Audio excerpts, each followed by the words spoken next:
அனைவருக்கும் வணக்கம். மதுரையிலேருந்து அன்பாசன் பேசுகிறேன்.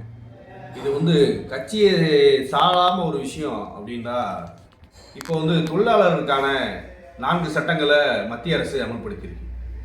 ஒரு சிலந்தி வலைக்குள்ள மாட்டின சில கொசுக்கள் சில உயிரினங்களை சிலந்தி என்ன செய்யும் அப்படின்னா, தன்னுடைய டைரெக்டாக சாப்பிடாது. அதில் உள்ளே இருக்க ரத்தத்தை மட்டும் உறிஞ்சி எடுத்துரும். நீங்கள் சிலந்தி கூட பார்த்தீங்கன்னா உங்களுக்கு தெரியும். அப்படிப்பட்ட ஒரு கொடிய சட்டத்தை இந்த மோடி அரசாங்கம் நவம்பர் 21 அறிவிச்சிருக்கு.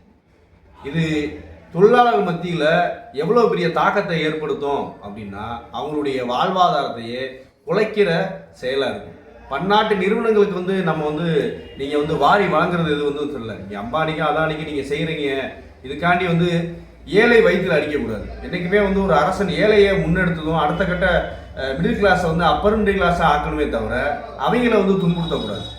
இங்கே கொண்டு வந்த சட்டத்தில் ஏதாவது பிரயோஜனமான சட்டங்கள் இதில் இந்திய நாட்டில் இருக்கா அப்படின்னா, நீங்கள் ஜொமேட்டோ ஸ்விக்கி அதில் வேலை பார்க்குறவங்களுக்குலாம் பெனிஃபிட் கிடைக்குன்னு சொல்கிறீங்க.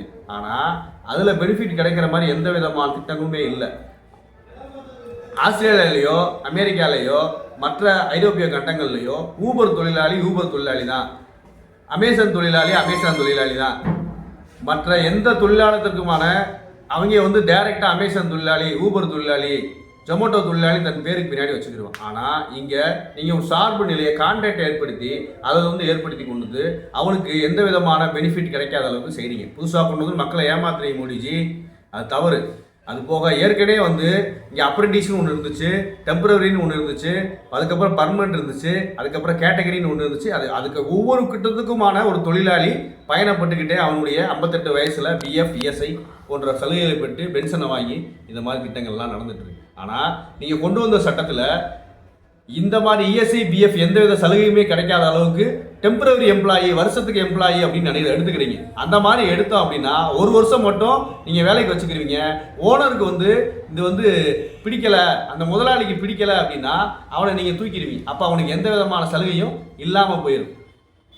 இப்படி ஒரு கேவலமான சட்டங்களை உங்களுக்கு மூளைக்குள்ளே திணிக்கிற அந்த விஷக்கிருமிகள் ஆர்எஸ்எஸ் குரூப்புக்கு இன்னொன்று சொல்லிக்கிறேன். இது கலைஞரை மே 1 அப்போ வைகோ அவர்கள் நம்ம திமுகவில் எம்பியாக இருக்கும்போது மே 1 இந்தியா முழுமைக்குமான லீவ் விட சொல்லி தொழிலாளர்கள் சொல்லி அதுக்கான சம்பளத்தோட லீவ் விட்ட வாங்கி கொடுத்த இயக்கம் இந்த திராவிட முன்னேற்ற கழகம். இங்கே நீங்கள் மதுரையிலேருந்து பேசுகிறோம் அப்படின்றலாம் இல்லை. மதுரையில் வச்ச பொரிய இந்தியா முழுக்கும் எங்களால் வைக்க முடியும். இந்தியா கூட்டணியை தாண்டி ஒவ்வொரு மனிதனுக்குள்ளேயும் சில விஷயங்கள்லாம் புதைந்து போயிருக்கு.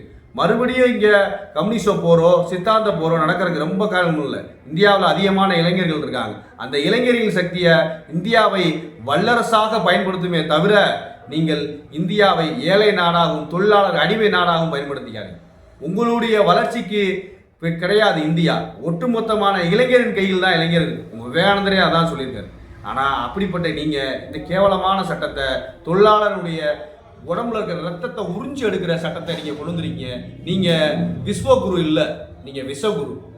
இதுக்கான சட்டங்களும் போராட்டங்களும் இந்தியாவின் மத்தியும் இல்லை, ஒட்டுமொத்த இந்தியாவிலேயே எழுச்சியாக இருக்கும் என்று சொல்லி விடைபெறுகிறேன்.